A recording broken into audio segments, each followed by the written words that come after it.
Good morning, my dear students. This is Narasimhamurthy. Today, I'm going to explain consumer dispute redressal agencies. It is very important for 14 marks, so don't miss it. Very important.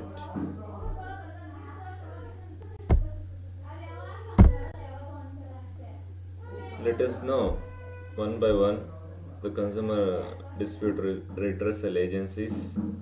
The first one, district forum. So here, state government will establish required to establish in each district the district forum.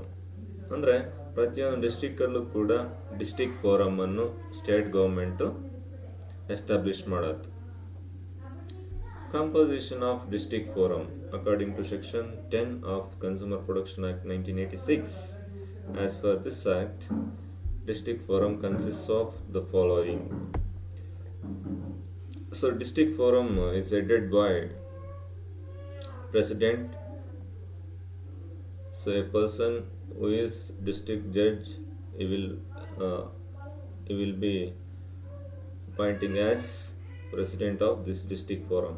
ಅಂದರೆ district forum ಅಲ್ಲಿ ಎಷ್ಟು members ಇರ್ತಾರೆ, ಯಾರ್ಯಾರು ಇರ್ತಾರೆ ಅಂದರೆ first ಈ district forum head boss ಯಾರಂದ್ರೆ president.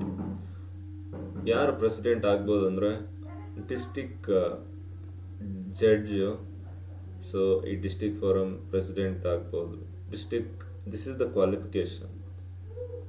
Unless is district judge, he can't become president of this district forum. And two other members, one member should be woman.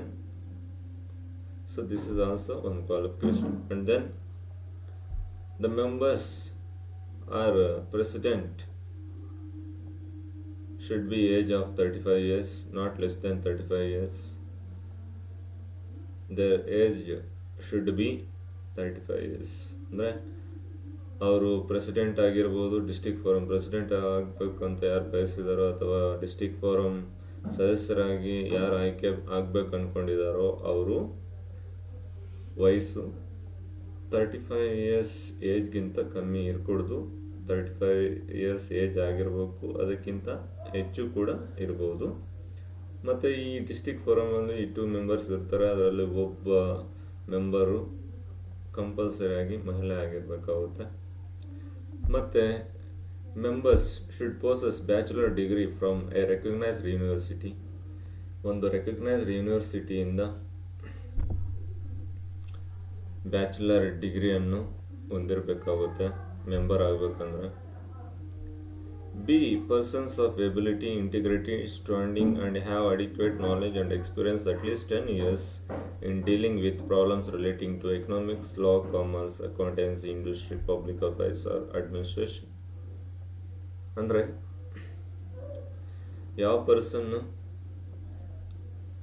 10 years ಅನುಭವ ಹೊಂದಿದಾರೋ, ಅಂದರೆ ಇವಾಗ ಎಕನಾಮಿಕ್ಸ್ಗೆ ಸಂಬಂಧಪಟ್ಟ ಏನೇ ಪ್ರಾಬ್ಲಮ್ಸ್ ಇರಲಿ ಆ ಪ್ರಾಬ್ಲಮ್ಸನ್ನು ಸಾಲ್ವ್ ಮಾಡೋದರಲ್ಲಿ ಆಗಿರ್ಬೋದು, ಲಾ ರಿಲೇಟೆಡ್ ಪ್ರಾಬ್ಲಮ್ಸ್ ಸಾಲ್ವ್ ಮಾಡೋದಾಗಿರ್ಬೋದು, ಕಾಮರ್ಸ್ ರಿಲೇಟೆಡ್ ಪ್ರಾಬ್ಲಮ್ಸ್ ಸಾಲ್ವ್ ಮಾಡೋದಾಗಿರ್ಬೋದು, ಅಕೌಂಟೆನ್ಸಿ ರಿಲೇಟೆಡ್ ಪ್ರಾಬ್ಲಮ್ಸ್ ಸಾಲ್ವ್ ಮಾಡೋದಾಗಿರ್ಬೋದು, ಇಂಡಸ್ಟ್ರಿ ರಿಲೇಟೆಡ್ ಪ್ರಾಬ್ಲಮ್ಸ್ ಸಾಲ್ವ್ ಮಾಡೋದಾಗಿರ್ಬೋದು, public affairs or administration related problems ಆಗಿರ್ಬೋದು ಸಾಲ್ವ್ ಮಾಡೋದಾಗಿರ್ಬೋದು. ಈ ಥರ ಇದರಲ್ಲಿ 10 ಇಯರ್ಸ್ಗಿಂತ ಕಮ್ಮಿ ಅನುಭವ ಹೊಂದಿರಬಾರ್ದು. ಮಿನಿಮಮ್ ಅಂದರೆ 10 ಇಯರ್ಸ್ ಎಕ್ಸ್ಪೀರಿಯನ್ಸ್ ಇರಬೇಕು ಈ ಸಬ್ಜೆಕ್ಟ್ಸ್ ಡೀಲ್ ಮಾಡೋದ್ರಲ್ಲಿ. ಈ ಸಬ್ಜೆಕ್ಟ್ಸ್ ರಿಲೇಟೆಡ್ ಪ್ರಾಬ್ಲಮ್ಸನ್ನು ಡೀಲ್ ಮಾಡೋದ್ರಲ್ಲಿ ಅಥವಾ ಸಾಲ್ವ್ ಮಾಡೋದ್ರಲ್ಲಿ ಅಟ್ಲೀಸ್ಟ್ 10 ಇಯರ್ಸ್ ಎಕ್ಸ್ಪೀರಿಯನ್ಸ್ ಇರಬೇಕಾಗುತ್ತೆ ಮತ್ತು ನಾಲೆಜ್ ಇರಬೇಕಾಗುತ್ತೆ ಈ ಸಬ್ಜೆಕ್ಟ್ಸ್ ಬಗ್ಗೆ. ಅಂಥ ಪರ್ಸನ್ನು ಈ ಡಿಸ್ಟ್ರಿಕ್ಟ್ ಫೋರಮ್ ಸದಸ್ಯನಾಗಕ್ಕೆ ಸಾಧ್ಯ ಆಗುತ್ತೆ. ಡಿಯರ್ ಸ್ಟೂಡೆಂಟ್ಸ್, ಇಂಪಾರ್ಟೆಂಟ್ ಏನಂದ್ರೆ ಈ ಕ್ವಾಲಿಫಿಕೇಷನ್ಸ್ ಏನಿದೆಯೋ ಇದೆಲ್ಲ ಕೂಡ ಡಿಸ್ಟ್ರಿಕ್ಟ್ ಫೋರಮ್ ಮೆಂಬರ್ ಆಗಬೇಕಾದ್ರೂ same qualifications. National state commission members ಆಗಬೇಕಾದ್ರೂ same qualifications, and national commission members ಆಗಬೇಕಾದ್ರೂ ಕೂಡ ಸೇಮ್ ಇದೇ qualifications. There is no much difference. Little bit difference is there, but more or less same. Keep in your mind. So it is very important for boarding marks. And disqualifications for appointment as member ಅಂದರೆ ಸದಸ್ಯನಾಗಕ್ಕೆ ಯಾರು ಅರ್ಹತೆಯನ್ನು ಹೊಂದಿರಲ್ಲ ಅಂತ.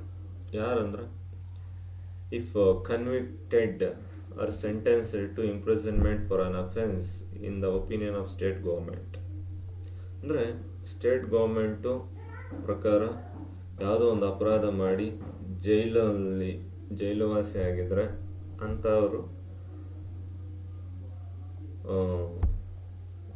District forum ಸದಸ್ಯನಾಗಿ ಆಯ್ಕೆ ಆಗೋಕ್ಕೆ ಅವಕಾಶ ಇಲ್ಲ. ಆ ಥರ ಇದ್ದರೆ ಅದು ಡಿಸ್ಕ್ವಾಲಿಫಿಕೇಶನ್, ಅವರು ಸದಸ್ಯರಾಗೋಕ್ಕೆ ಸಾಧ್ಯ ಇಲ್ಲ. ನೆಕ್ಸ್ಟ್ ಅನ್ಡಿಸ್ಚಾರ್ಜ್ ಇನ್ಸಾಲ್ವೆಂಟ್ ಅಂದರೆ till if still he is insolvent, so you can't become a member of district forum. ಅಂದರೆ ಸದ್ಯಕ್ಕೂ ಕೂಡ ಅವನು ದಿವಾಳಿ ಆಗಿದ್ದರೆ ಆ ಪರ್ಸನ್ನು ಡಿಸ್ಟ್ರಿಕ್ಟ್ ಫೋರಮ್ ಸದಸ್ಯನಾಗಕ್ಕೆ ಅರ್ಹನಲ್ಲ. An unsound mind declared by competent court ಅಂದರೆ ಕಾಂಪಿಟೆಂಟ್ ಕೋರ್ಟ್ ಅಂದರೆ ಒಂದು ಕೋರ್ಟು ಇವನು ಅನ್ಸೌಂಡ್ ಮೈಂಡೆಡ್ ಅಂತ ಡಿಕ್ಲೇರ್ ಮಾಡಿದೆ ಅಂದರೆ, ಅನ್ಸೌಂಡ್ ಮೈಂಡೆಡ್ ಅಂದರೆ is not capable of judging what is right or what is wrong. ಅಂದರೆ ಯಾವ್ದು ಸರಿ ಯಾವ್ದು ತಪ್ಪು ಅಂತ ಜಡ್ಜ್ ಮಾಡೋಂತಹ ಕೇಪಬಿಲಿಟಿ ಇಲ್ಲ ಅಂದರೆ ಅವರನ್ನು ಅನ್ಸೌಂಡ್ ಮೈಂಡ್ ಅಂತ ಕರಿತೀವಿ. ಆ ಥರ ಯಾವ ವ್ಯಕ್ತಿಯನ್ನು ಅನ್ಸೌಂಡ್ ಮೈಂಡೆಡ್ ಪರ್ಸನ್ ಅಂತ ಕಾಂಪಿಟೆಂಟ್ ಕೋರ್ಟ್ ಡಿಕ್ಲೇರ್ ಮಾಡಿದೆಯೋ ಆ ಪರ್ಸನ್ನು ಡಿಸ್ಟ್ರಿಕ್ಟ್ ಫೋರಮ್ ಸದಸ್ಯನಾಗಕ್ಕೆ ಅರ್ಹನಲ್ಲ. Next removal or dismissal from the service of government ಅಂದರೆ ಯಾವುದೋ ಒಂದು ಗೌರ್ಮೆಂಟ್ ಸರ್ವಿಸಲ್ಲಿದ್ದು ಆ ಗೌರ್ಮೆಂಟ್ ಸರ್ವಿಸಿಂದ ಯಾವ ವ್ಯಕ್ತಿಯನ್ನು ರಿಮೂವ್ ಮಾಡಿದಾರೋ ಅಥವಾ ಡಿಸ್ಮಿಸ್ ಮಾಡಿದಾರೋ ಆ ವ್ಯಕ್ತಿ ಡಿಸ್ಟ್ರಿಕ್ಟ್ ಫೋರಮ್ ಸದಸ್ಯನಾಗಕ್ಕೆ ಅರ್ಹನಲ್ಲ. Next, in the opinion of state government such financial or other interest as likely to affect prejudicially the discharge by him or his functions as a member. ಅಂದರೆ state government opinion ಪ್ರಕಾರ ಯಾವುದೋ ಒಂದು financial ಅಥವಾ ಬೇರೆ ಯಾವುದೇ interest ತೊಗೊಂಡ್ರೆ ಅವನು ತನ್ನ ವ್ಯವಹಾರವನ್ನು ಸರಿಯಾಗಿ ನಿಭಾಯಿಸಿಲ್ಲ ಅಂದರೆ ತನ್ನ ಹುದ್ದೆಯಲ್ಲಿದ್ದು ಫೈನಾನ್ಷಿಯಲ್ ಮ್ಯಾಟರ್ಸ್ ಆಗಿರ್ಬೋದು ಅಥವಾ ಏನು ವರ್ಕ್ ಮಾಡ್ತಾ ಇದ್ದಾನೋ ಆ ವರ್ಕನ್ನು ಸರಿಯಾಗಿ ನಿಭಾಯಿಸಿಲ್ಲ ಅಂತ ಏನಾದರೂ ಸ್ಟೇಟ್ ಗೌರ್ಮೆಂಟ್ ಒಪಿನಿಯನ್ ಇದೆ ಅಂದರೆ ಅಂಥ ಪರ್ಸನ್ನು ಡಿಸ್ಟ್ರಿಕ್ಟ್ ಫೋರಮ್ ಸದಸ್ಯನಾಗಕ್ಕೆ ಅನರ್ಹ. And any other disqualifications prescribed by state government ಅಂದರೆ ಬೇರೆ ಡಿಸ್ಕ್ವಾಲಿಫಿಕೇಶನ್ಸ್ ಏನಾದರೂ ಸ್ಟೇಟ್ ಗೌರ್ಮೆಂಟು ಪ್ರಿಸ್ಕ್ರೈಬ್ ಅಂದರೆ ತಿಳಿಸಿದರೆ ಅಂಥ ಪರ್ಸನ್ಸು ಕೂಡ ಡಿಸ್ಟ್ರಿಕ್ಟ್ ಫೋರಮ್ ಸದಸ್ಯನಾಗಕ್ಕೆ ಅರ್ಹನಲ್ಲ. And every appointment made by state government on the recommendation of selection committee consists of andre so to appoint any member or president by government of India or state government on the recommendation of selection committee andre state government district forum ಸದಸ್ಯರನ್ನು ಆಯ್ಕೆ ಮಾಡಬೇಕಾದ್ರೆ selection committee recommendation ಮೇಲೆ ಒಬ್ಬ ವ್ಯಕ್ತಿಯನ್ನು district forum ಸದಸ್ಯನಾಗಿ state government appoint ಮಾಡುತ್ತೆ. ಇಲ್ಲಿ selection ಕಮಿಟಿಯಲ್ಲಿ ಯಾರ್ಯಾರು ಇರ್ತಾರೆ ಅಂತ, so president of state commission ಅಂದರೆ ಸ್ಟೇಟ್ ಕಮಿಷನ್ನು ಪ್ರೆಸಿಡೆಂಟ್ ಯಾರಾಗಿದ್ದಾರೋ ಅವರು ಈ ಡಿಸ್ಟ್ರಿಕ್ಟ್ ಫೋರಮ್ ಚೇರ್ಮನ್ ಆಗಿರ್ತಾರೆ, ಅಂದರೆ ಇದು ಸೆಲೆಕ್ಷನ್ ಕಮಿಟಿ ಚೇರ್ಮನ್ ಆಗಿರ್ತಾರೆ. ಮತ್ತು ಸೆಕ್ರೆಟರಿ ಲಾ ಡಿಪಾರ್ಟ್ಮೆಂಟ್ ಆಫ್ ಸ್ಟೇಟಲ್ಲಿ ಯಾರು ಲಾ ಡಿಪಾರ್ಟ್ಮೆಂಟ್ ಸೆಕ್ರೆಟರಿ ಆಗಿದ್ದಾರೋ ಅವರು ಈ ಸೆಲೆಕ್ಷನ್ ಕಮಿಟಿ ಮೆಂಬರ್ ಆಗಿರ್ತಾರೆ. And then secretary in charge of department dealing with consumer affairs in the state ಅಂದರೆ ಸ್ಟೇಟಲ್ಲಿ ಕನ್ಸ್ಯೂಮರ್ ಅಫೇರ್ಸನ್ನು ಇನ್ಚಾರ್ಜ್ ಇರತಕ್ಕಂಥ ಸೆಕ್ರೆಟರಿ ಯಾರಿದ್ದಾರೋ ಅವರು ಈ ಇದು ಸೆಲೆಕ್ಷನ್ ಕಮಿಟಿ ಮೆಂಬರ್ ಆಗಿರ್ತಾರೆ. ಸೊ ಇಲ್ಲಿ ಒಂದು ಚೇರ್ಮನ್ನು ಇಬ್ಬರು ಮೆಂಬರ್ಸ್ ಇರ್ತಾರೆ ಈ ಸೆಲೆಕ್ಷನ್ ಕಮಿಟಿಯಲ್ಲಿ. ಆ ಸೆಲೆಕ್ಷನ್ ಕಮಿಟಿ ಯಾವ ಪರ್ಸನ್ ಅನ್ನು, so that selection committee will decide whether he is eligible for appointing as member or not, whether he is qualified or not. The qualification of a person has been decided by this selection committee. So if that committee has recommended as he is eligible, all qualifications, so then state government will appointing him as a member of this district forum. ಅಂದರೆ district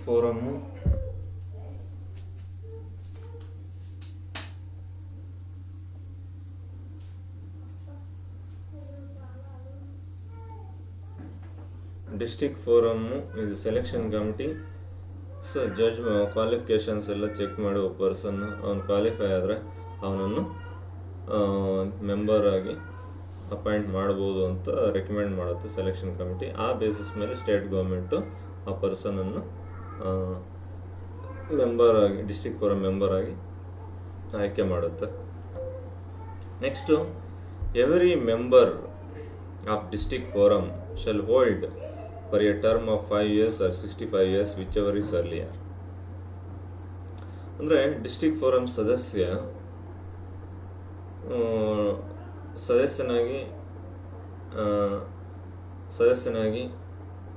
ಎಷ್ಟು ಅವಧಿಗೆ ಸದಸ್ಯನಾಗಿ ಮುಂದುವರಿಯಬಹುದು ಅಂದರೆ 5 ವರ್ಷಕ್ಕೆ ಅಥವಾ ಅವನ ವಯಸ್ಸು 65 ವರ್ಷ. ಈ ಎರಡರಲ್ಲಿ ಯಾವುದು ಬೇಗ ಮುಗಿಯುತ್ತೋ ಅಲ್ಲಿವರೆಗೂ ಅವನು ಸದಸ್ಯನಾಗಿ ಡಿಸ್ಟ್ರಿಕ್ಟ್ ಫೋರಮಲ್ಲಿ ಮುಂದುವರಿಯಬಹುದು.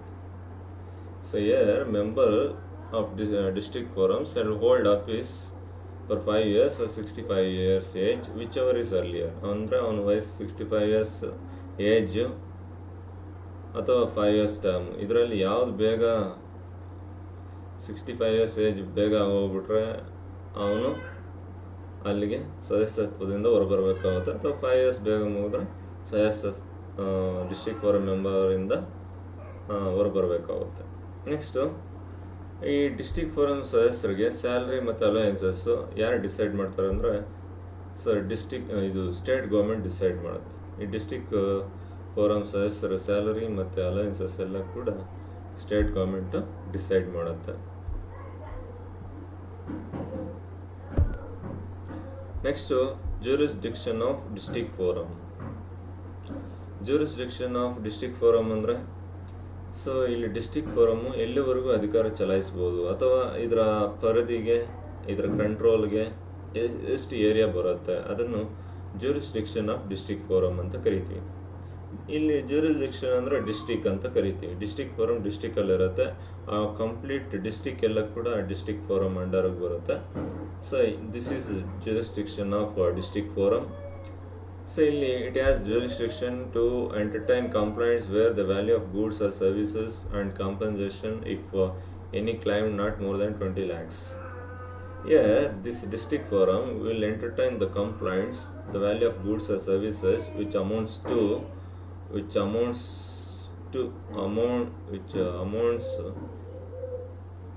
amount is up to 20 lakh. ಅಂದರೆ ಡಿಸ್ಟ್ರಿಕ್ಟ್ ಫೋರಮ್ ಎಂಥ ಕಂಪ್ಲೇಂಟ್ಸನ್ನು ಎಂಟರ್ಟೈನ್ ಮಾಡುತ್ತಂದರೆ ವ್ಯಾಲ್ಯೂ ಆಫ್ ಗೂಡ್ಸು ಮತ್ತು value of services up to 20 ಲ್ಯಾಕ್ವರೆಗೂ. ಅಂದರೆ 20 lakh ಅಮೌಂಟ್ ಗೂಡ್ಸ್ ಹೊಂದಿರತಕ್ಕಂಥ ಕಂಪ್ಲೇಂಟ್ಸ್ ಇದ್ದರೆ, ಅಥವಾ up to maximum 20 lakh rupees worth ಇರ್ತಕ್ಕಂಥ ಸರ್ವಿಸ್ ರಿಲೇಟೆಡ್ ಕಂಪ್ಲೇಂಟ್ಸ್ ಇದ್ದರೆ ಅವನ್ನು ಎಂಟರ್ಟೈನ್ ಮಾಡೋ ಅಧಿಕಾರ ಈ ಡಿಸ್ಟ್ರಿಕ್ಟ್ ಫೋರಮ್ಗಿದೆ. ಅರ್ಥ ಆಯ್ತಲ್ಲ ಸ್ಟೂಡೆಂಟ್ಸ್? ಈ ಡಿಸ್ಟ್ರಿಕ್ಟ್ ಫೋರಮ್ ಎಂಥ ಕಂಪ್ಲೇಂಟ್ಸನ್ನು ಎಷ್ಟು amount of value of goods ಅಥವಾ ಎಷ್ಟು ವ್ಯಾಲ್ಯೂ ಆಫ್ ಸರ್ವಿಸಸ್ ಕಂಪ್ಲೇಂಟ್ಸನ್ನು ಇದು ಎಂಟರ್ಟೈನ್ ಮಾಡುತ್ತಂದರೆ ಮ್ಯಾಕ್ಸಿಮಮ್ ಅಪ್ ಟು 20 lakh ಏನು ಕಂಪ್ಲೇಂಟ್ಸ್ ಇರಲಿ ಅವನ್ನು ಎಂಟರ್ಟೈನ್ ಮಾಡುತ್ತೆ. Next, a complaint shall be instituted in a district forum within the local limits of whose jurisdiction. ಅಂದರೆ complainant shall made a complaint in district forum within is local limits of is jurisdiction. ಅಂದರೆ ಒಬ್ಬ ಕಂಪ್ಲೇಂಟನ್ನು ಮಾಡಬೇಕಾದ್ರೆ ಅವನು ಯಾವ ಡಿಸ್ಟಿಕ್ಕಲ್ಲಿದ್ದಾನೋ ಅದೇ district ಫೋರಮಲ್ಲೇ ಕಂಪ್ಲೇಂಟನ್ನು ಮಾಡಬೇಕಾಗುತ್ತೆ.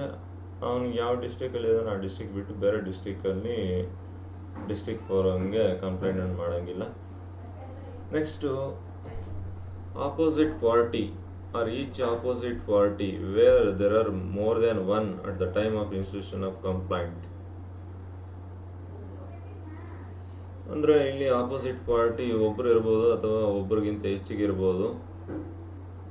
ಅವರು ಇಬ್ಬರಿದ್ರೆ ಇಬ್ಬರ ಮೇಲೂ ಕಂಪ್ಲೇಂಟನ್ನು ಮಾಡ್ಬೋದು, ಇಲ್ಲ ಒಬ್ಬರೇ ಇದ್ದರೆ ಒಬ್ಬರ ಮೇಲೇ ಕಂಪ್ಲೇಂಟನ್ನು ಮಾಡ್ಬೋದು. Next cause of action only or in part arises. Cause of action ಅಂದರೆ ಇಲ್ಲಿ ಆಕ್ಷನ್ ತೊಗೊತಾರಲ್ಲ ಡಿಸ್ಟ್ರಿಕ್ಟ್ ಫೋರಮ್ಮು, ಅದು ಏನು ಡ್ಯಾಮೇಜ್ ಆಗಿದೆಯೋ ಅದರಲ್ಲಿ ಫಾಲ್ಟ್ ಆಗಿರ್ಬೋದು ಅಥವಾ ಕಂಪ್ಲೀಟ್ ಆಗಿರ್ಬೋದು, ಅದು ನೋಡಿ ಡಿಸೈಡ್ ಮಾಡಿ ಆಕ್ಷನನ್ನು ತಗೊಳ್ಳೋದು district forum. Next on receiving the complaint the district forum shall refer that complaint to opposite party against whom the complaint filed.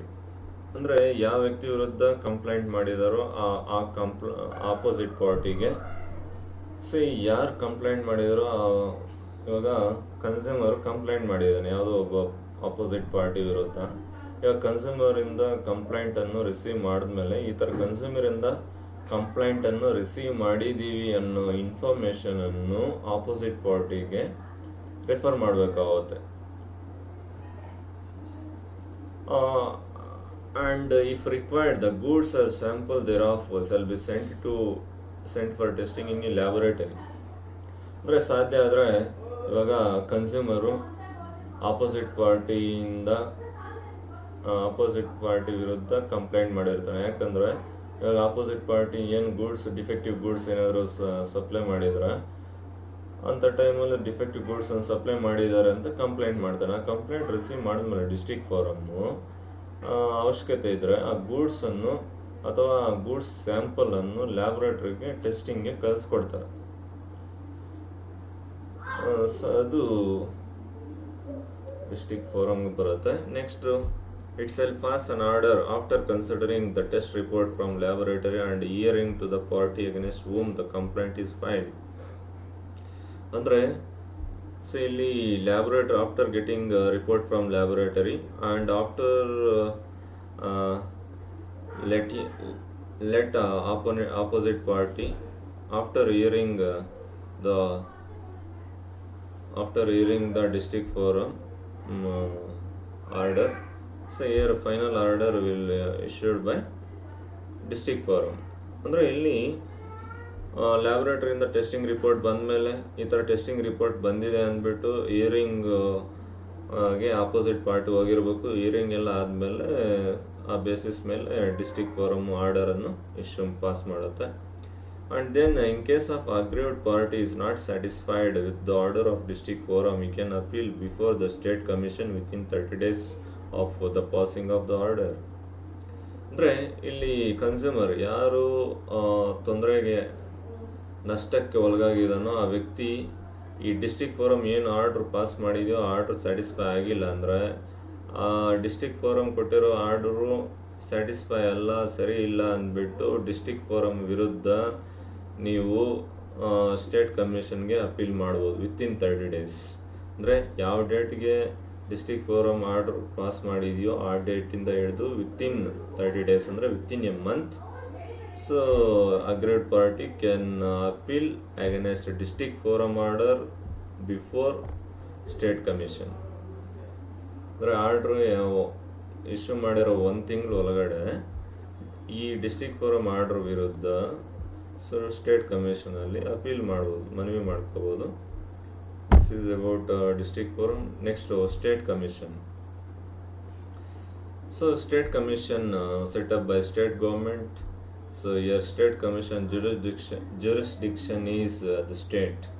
Like state commission, ಇದರ ಅಧಿಕಾರ ಅವಧಿ ಎಷ್ಟು ಅಂದರೆ ಇದ್ರ ಸ್ಟೇಟ್ ಕಮಿಷನು ಎಷ್ಟು ಕವರ್ ಆಗುತ್ತೆ ಅಂದರೆ ಕಂಪ್ಲೀಟ್ ಸ್ಟೇಟು ಕವರ್ ಆಗುತ್ತೆ. Composition: each state commission cell consist of one president, judge of high court appointed by state government. ಇಲ್ಲಿ ಹೈಕೋರ್ಟ್ ಜಡ್ಜ್ ಯಾರಾಗಿದ್ದಾರೋ ಆ ವ್ಯಕ್ತಿಯನ್ನು, ಹೈಕೋರ್ಟ್ ಜಡ್ಜನ್ನು ಸ್ಟೇಟ್ ಕಮಿಷನ್ ಪ್ರೆಸಿಡೆಂಟ್ ಆಗಿ ಸ್ಟೇಟ್ ಗೌರ್ಮೆಂಟ್ ಅಪಾಯಿಂಟ್ ಮಾಡುತ್ತೆ. ನೆಕ್ಸ್ಟ್ ಈ ಸ್ಟೇಟ್ ಕಮಿಷನಲ್ಲಿ 4 ಮೆಂಬರ್ಸ್ ಇರ್ತಾರೆ. ಆ 4 ಮೆಂಬರ್ಸಲ್ಲಿ 1 ಮೆಂಬರ್ ಶುಡ್ ಫ್ರಮ್ ವುಮೆನ್, ಅಂದರೆ 4 ಮೆಂಬರ್ಸಲ್ಲಿ ಒಬ್ಬ ಮೆಂಬರು ವುಮೆನ್ ಕ್ಯಾಟಗಿರಿಯಿಂದ ಆಯ್ಕೆ ಆಗಿರಬೇಕಾಗುತ್ತೆ.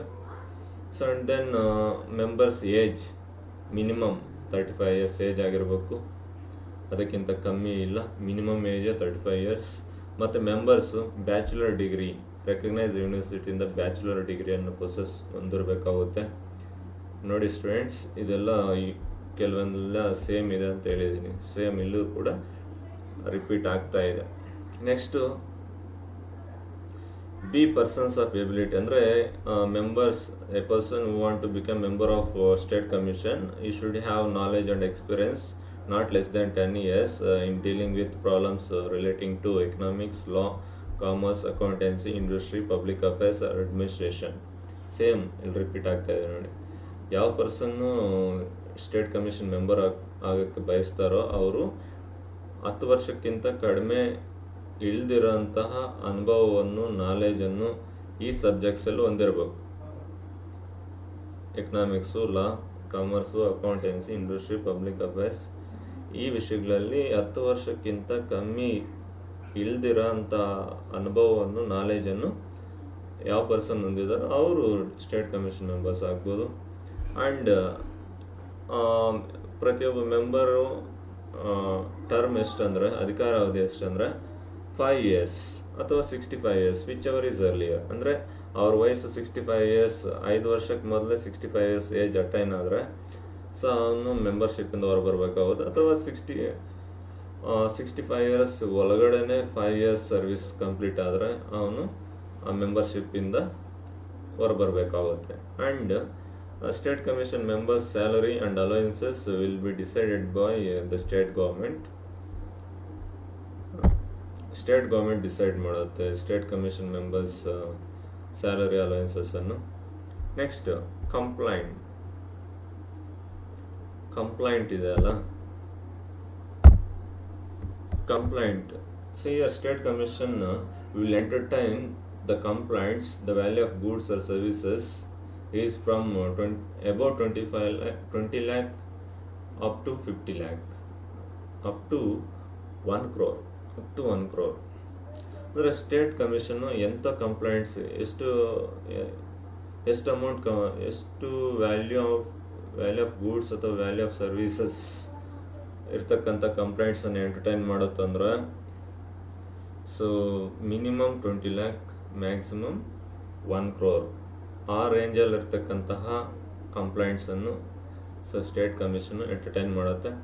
On receiving the complaint, the state commission shall refer that complaint to opposite party against whom the complaint filed. If required, the goods or a sample thereof shall be sent to testing in a laboratory. Same ಇಲ್ಲಿ repeat ಆಗ್ತಾ ಇದೆ ನೋಡಿ students. ಅಂದರೆ ಇವಾಗ ಕನ್ಸ್ಯೂಮರಿಂದ ಅಥವಾ agreed ಪಾರ್ಟಿಯಿಂದ complaint receive ಮಾಡಿದ್ಮೇಲೆ ಸ್ಟೇಟ್ ಕಮಿಷನ್ನು ಆ ಕಂಪ್ಲೇಂಟನ್ನು ಆಪೋಸಿಟ್ ಪಾರ್ಟಿಗೆ ಕಮ್ಯುನಿಕೇಟ್ ಮಾಡಬೇಕಾಗುತ್ತೆ. ಯಾವ ಆಪೋಸಿಟ್ ಪಾರ್ಟಿ ವಿರುದ್ಧ ಕಂಪ್ಲೇಂಟ್ ಮಾಡಿದಾರೋ ಕನ್ಸ್ಯೂಮರು ಆರ್ ಅಗ್ರೀಡ್ ಪಾರ್ಟಿ, ಆ ಕಂಪ್ಲೇಂಟನ್ನು ಆಪೋಸಿಟ್ ಪಾರ್ಟಿಗೆ ಇನ್ಫಾರ್ಮ್ ಮಾಡಬೇಕಾಗುತ್ತೆ. ನಾವು ಆವಾಗ ತಿಳ್ಕೊಂಡಿದ್ದೀವಿ.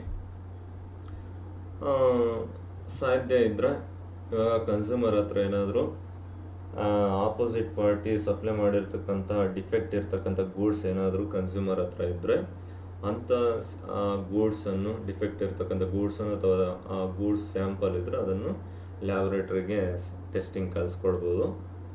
ಮತ್ತು ಇಲ್ಲಿ after getting report from laboratory and after hearing is complete, after the opposite party hearing is completed, so then state commission will pass an order. ಅಂದರೆ ಇಲ್ಲಿ ಲ್ಯಾಬ್ರೇಟರಿಯಿಂದ ರಿಪೋರ್ಟ್ ಬಂದಮೇಲೆ ಮತ್ತು ಆಪೋಸಿಟ್ ಪಾರ್ಟಿ ಹಿಯರಿಂಗಿಗೆ ಅಟೆಂಡ್ ಆದಮೇಲೆ, ಹಿಯರಿಂಗ್ ಎಲ್ಲ ಆದಮೇಲೆ ಫೈನಲ್ ಆಗಿ state commission ಆರ್ಡರನ್ನು pass ಮಾಡುತ್ತೆ. ಇಲ್ಲಿ agreed party is not satisfied with order given by state commission, so then you can appeal before National Commission against order given by State Commission within 30 days from the order given by State Commission. ಅಂದರೆ ಯಾವ ಡೇಟ್ಗೆ ಇವಾಗ state commission ಏನು order ಕೊಟ್ಟಿದ್ದಾರೋ order agreed ಅಂದರೆ ತೊಂದರೆಗೆ ಈಡಾಗಿರ್ತಕ್ಕಂತಹ, ಅನಾಹುತಕ್ಕೆ ಈಡಾಗಿರ್ತಕ್ಕಂತಹ, ನಷ್ಟಕ್ಕೆ ಒಳಗಾಗಿರ್ತಕ್ಕಂಥ ವ್ಯಕ್ತಿ ಯಾರಿದ್ದಾರೋ ಆ ವ್ಯಕ್ತಿ ಸ್ಟೇಟ್ ಕಮಿಷನ್ ಕೊಟ್ಟಿರೋ ಆರ್ಡರ್ ಸ್ಯಾಟಿಸ್ಫೈ ಆಗಲಿಲ್ಲ ಅಂದರೆ ಯಾವ ಡೇಟ್ಗೆ ಆರ್ಡರ್ ಪಾಸ್ ಮಾಡಿದಾರೋ ಆ ಡೇಟಿಂದ ಹಿಡಿದು ವಿತಿನ್ 30 ಡೇಸ್ ಒಳಗಾಗಿ ನ್ಯಾಷನಲ್ ಕಮಿಷನ್ ಮುಂದೆ ಅಪೀಲ್ ಮಾಡ್ಬೋದು. So and then national commission set up by central government, jurisdiction is India. ಇಲ್ಲಿ ನ್ಯಾಷನಲ್ ಕಮಿಷನ್ ಯಾರು ಸ್ಟಾರ್ಟ್ ಮಾಡ್ತಾರೆ ಅಂದರೆ ಸೆಂಟ್ರಲ್ ಗೌರ್ಮೆಂಟು. ಈ ನ್ಯಾಷನಲ್ ಕಮಿಷನ್ ಜ್ಯೂರಿಸ್ಡಿಕ್ಷನ್ನು ಅಥವಾ ಇದು ನ್ಯಾಷನಲ್ ಕಮಿಷನ್ನು ಎಷ್ಟು ಏರಿಯಾ ಕವರ್ ಆಗುತ್ತೆ ಅಂದರೆ ಎಂಟೈರ್ ಇಂಡಿಯಾ. ಕಾಂಪೋಸಿಷನ್ ಅಂದರೆ ಈ ನ್ಯಾಷನಲ್ ಕಮಿಷನಲ್ಲಿ ಎಷ್ಟು ಮೆಂಬರ್ಸು ಯಾರ್ಯಾರು ಇರ್ತಾರೆ ಅಂದ್ಬಿಟ್ಟು. So let us have A look on composition of National Commission. So each National Commission shall consist of President, Judge of Supreme Court appointed by Central Government. ಅಂದರೆ supreme court judge ಯಾರ್ಯಾಗಿದ್ದಾರೋ ಅವರನ್ನು national commission president ಆಗಿ central government appoint ಮಾಡುತ್ತೆ. ಅಂದರೆ central government ಯಾವ ವ್ಯಕ್ತಿಯನ್ನು national commission ಪ್ರೆಸಿಡೆಂಟಾಗಿ appoint ಮಾಡುತ್ತೆ? ಸುಪ್ರೀಂ ಕೋರ್ಟ್ ಜಡ್ಜೇ ಆಗಿರ್ಬೋದು. And then 4 members. So here among 4 members, 1 member from women category. ಅಂದರೆ 4 members ಅಲ್ಲಿ 1 member ವುಮೆನ್ ಕ್ಯಾಟಗರಿ ಅವರಾಗಿರ್ಬೇಕಾಗುತ್ತೆ. ಮೆಂಬರ್ಸ್ ಕ್ವಾಲಿಫಿಕೇಷನ್ಸ್ ಏನಂದರೆ ಮೆಂಬರ್ಸು ಮಿನಿಮಮ್ಮು 35 years ಏಜ್ ಆಗಿರಬೇಕಾಗುತ್ತೆ. So members age should be 35 years, not less than that. And each a person should hold bachelor degree from recognised university. That person can become member of this commission. And the person who want to become member of this commission, so he should have knowledge or experience not less than 10 years in relating to dealing with problems relating to economics, law, commerce, accountancy, industry, public affairs or administration.